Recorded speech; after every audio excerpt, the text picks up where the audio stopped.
Scooty আরোহীদের বাঁচাতে dumper চালকের দুঃসাহসিকতা।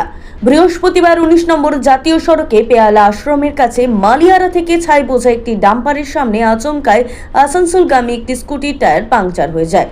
নিয়ন্ত্রণ হারিয়ে স্কুটিটি ডাম্পারের সামনে পড়ে গেলে বড় দুর্ঘটনার আশঙ্কা তৈরি হয়।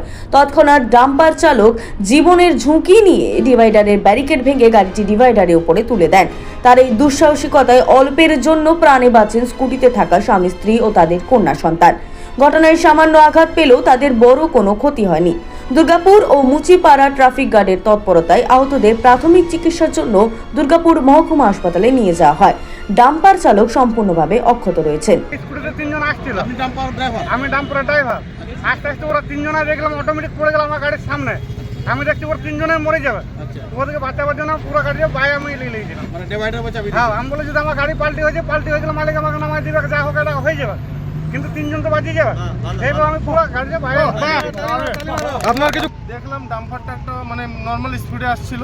আচ্ছা, ওনার একটু মিস্টেক, যে স্কুটি চালাচ্ছিল তাও ওনাকে একটু স্পিডে যদি থাকতো বা ডাম্পারটা ওদেরকে টাচ হওয়ার আগে নিজের রিস্ক, জানের রিস্ক নিয়ে ডাম্পারটা ঝাঁপ করে দিচ্ছে এদিকে।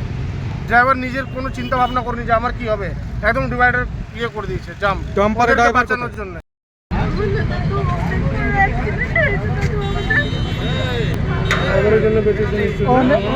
Bureau report, street voice digital.